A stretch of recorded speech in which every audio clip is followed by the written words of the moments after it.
The sun rose over the remote hills of Velgrove like any other morning, but this time, silence greeted the dawn. Not a single soul stirred in the once bustling village. Every home stood untouched, every door still locked from within, and yet, not a single person could be found. The day before Velgrove vanished was ordinary in every outward sense. Calm skies, mild temperatures, and the hum of routine life.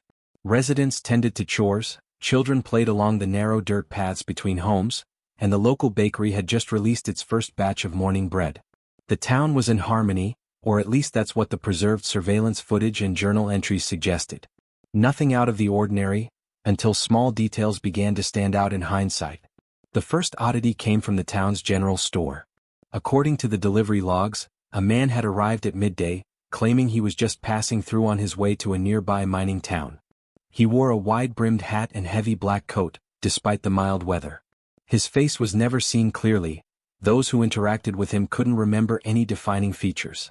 Some thought he was old, others young. The cashier said his voice felt like it didn't belong in his throat. He purchased only a single item, a rusted brass bell that had been on display for years and never once touched by a customer. That same afternoon, a teenager named Marla Jensen wrote in her diary about a strange ringing sound echoing through the forest that bordered the village. It started faint, like a wind chime, but it grew louder as the sun began to set. Her entry ended with a sentence that chilled investigators: "I think the trees are whispering names again." She didn't write another word after that. Local radio logs captured one last broadcast around 5:37 p.m., a routine community update by the village head, Mr. Nolan Drew.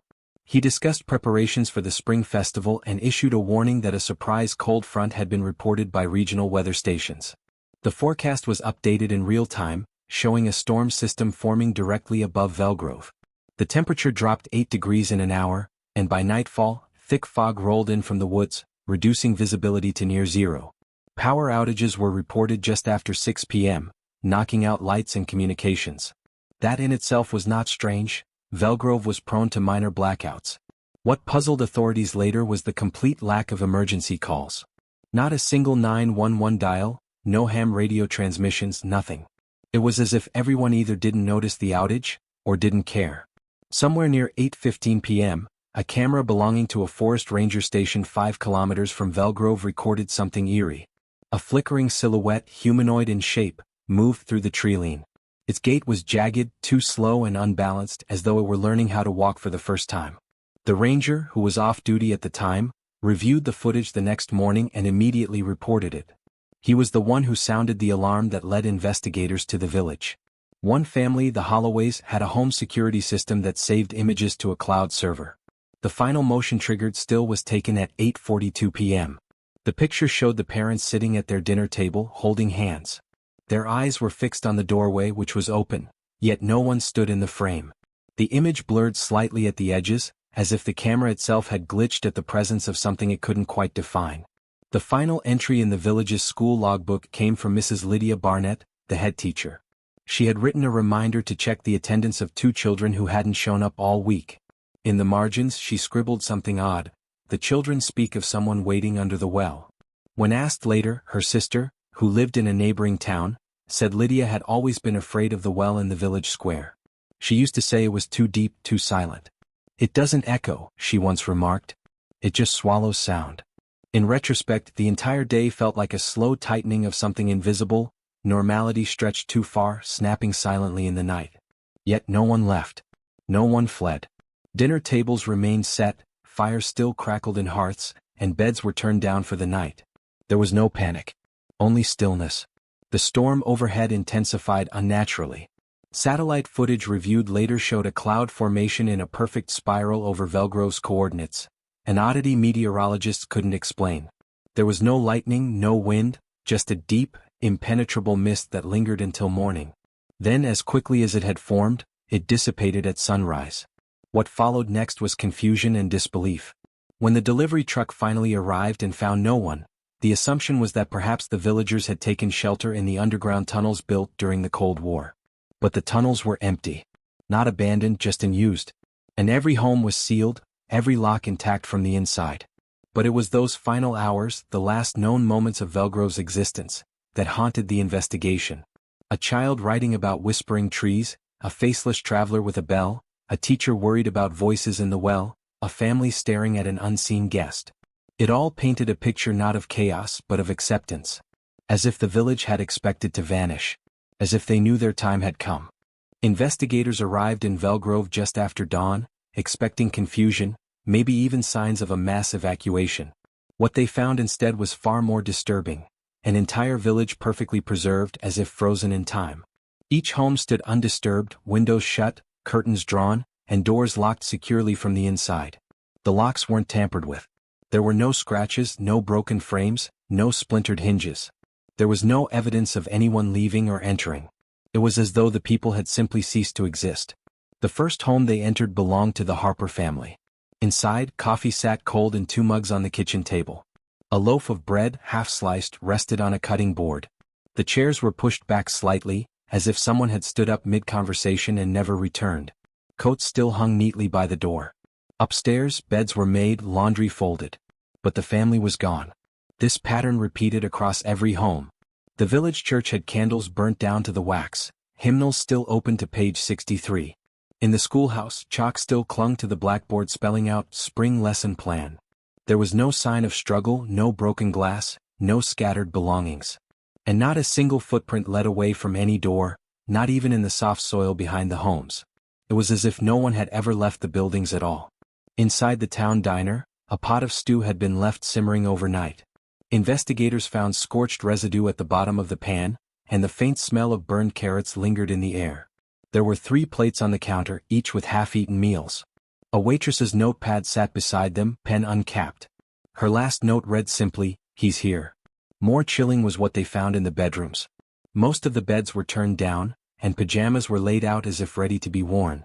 Some blankets were rumpled, indented in the center, as though someone had been lying there just minutes before.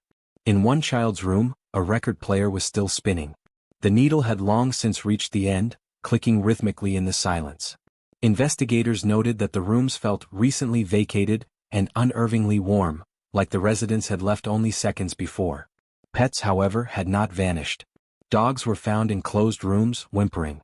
A cat meowed desperately inside a cupboard, claw marks dug into the wood. Chickens roamed freely in their coops, hungry but unharmed. There were signs that whatever had taken place did not affect the animals. They were simply abandoned, confused by the sudden disappearance of their caretakers. And there were no signs of panic in the animals, no signs of violence, no frantic running, no blood. Just eerie stillness. When forensic teams examined the interiors, they were baffled. No DNA from outside sources was found. There were no foreign fingerprints, no signs of toxins in the air, no traces of narcotics in food or water supplies.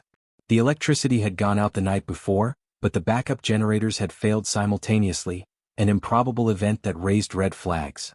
The water supply was untouched. Cell phones were found charging or resting on nightstands, some with unread messages time-stamped minutes before midnight. Even more bizarre were the locked doors. Every single door in the village, without exception, had been locked from the inside. Investigators had to force entry into every home. There were no spare keys hidden, no unlocked windows or back entrances. Velgrove was sealed shut like a tomb. One of the forensic photographers stumbled upon something strange in the Simmons house. On the wooden floor beneath a hallway rug was a carved symbol, circular in shape, filled with geometric patterns and lined with runic characters no one could identify. It looked freshly etched, the wood still splintered. Similar carvings were later found in 3 other homes, always beneath rugs or heavy furniture, as if hidden intentionally. A paranormal researcher, brought in unofficially by a curious agent, remarked that the markings resembled containment wards, often used in folklore to trap spirits or seal malevolent entities. She refused to spend the night in the village, citing a suffocating presence that seemed to cling to the air like static. The local authorities tried to downplay these findings. Official statements cited unknown environmental conditions and possible gas exposure, though no chemicals or contaminants were ever identified. Still, word leaked and rumors spread quickly. Some said the village had performed a mass ritual. Others whispered of a deal gone wrong, an ancient pact unfulfilled. Investigators also noticed a pattern in the way objects were left behind. In almost every home, clocks had stopped at different times, but none ticked past 12:17 a.m. Phones too lost signal at that exact time. All devices synced to external servers went dark simultaneously. That moment, 12:17 a.m., marked a strange temporal line. Everything before was normal. Everything after was gone. A final eerie detail surfaced when they reviewed thermal satellite imagery. Around 12:20 a.m., the heat signatures of the entire village vanished. Not gradually. Instantly. As if life had been switched off in a single breath. Whatever happened in Velgrove did not involve chaos or destruction. It was something cleaner. Quieter. A vanishing so complete that it defied logic. No trace of resistance, no trace of escape. Just homes sealed like coffins and lives paused in mid-sentence. It wasn't just a disappearance, it was an erasure. As investigators tried to piece together what had occurred in Velgrove, they stumbled upon a journal inside the old chapel's back room. Hidden beneath a loose floorboard, wrapped in oilcloth and tied with twine. The pages were brittle with age, the ink faded, but its contents were coherent enough to send shivers down the spine. The journal belonged to Father Ulrich Merton, the village's spiritual leader nearly a century ago, and detailed events that bore an eerie resemblance to the current disappearance. Ulrich's entries mentioned something called the Pact of Silence, a ritual passed down through generations, known only to the oldest villagers. According to the writings, the pact was renewed every century through a ceremonial offering of soundless prayer and a symbolic locking of all doors. This was not superstition. It was a necessity. To fail the silence, Ulrich wrote, is to invite those who sleep below to walk among us. No further explanation was given, but the weight of that sentence hung heavily over the investigation. The chapel's basement revealed further evidence. In a stone alcove lined with dust-covered candles, there was a small altar engraved with the same symbol found etched into the floorboards of multiple homes. Surrounding it were ancient relics, rusted bells, animal bones, and jars filled with ashes. An air of reverence and dread filled the room, as though it had not seen human presence for decades but remained expectant. Investigators began to entertain the unthinkable, that the disappearance of Velgrove might not be explainable through science or forensics alone. As they spent more time within the village, some began to report unusual occurrences. One officer claimed he heard children laughing in the distance, though no one else heard it. A forensic technician found her name carved into a tree outside the village, despite never having been there before. Another swore he saw someone standing in the schoolhouse window after nightfall, tall, motionless, and faceless. Those who stayed the longest began to suffer from insomnia and paranoia. They spoke of dreams, shared dreams, about a black door in the forest. A door without a frame just standing upright among the trees. In the dream, it would open slowly, and from within came the sound of whispering in a language they didn't understand. All who reported the dream described the same detail. They woke up with the taste of ash in their mouths. By the end of the third week, 2 investigators had gone missing. One was found deep in the woods, sitting silently beside a tree, unresponsive, eyes wide and unblinking. The other was never recovered. No signs of a struggle. No footprints. Just gone.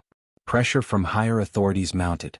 The case was abruptly closed, and the remaining investigation team was ordered to evacuate the area. All files were sealed under the pretense of national safety concerns, and satellite imagery of the region was scrubbed from public access. A chain-link fence was erected 10 miles from Velgrove's perimeter, guarded by plainclothes security. The road leading to the village was buried under layers of rock and soil by controlled landslides, manufactured but disguised as natural erosion. Yet those in neighboring towns whispered still. Velgrove had always been different, they said. It was founded by people who kept to themselves, spoke an older dialect, and didn't celebrate holidays like the rest of the region.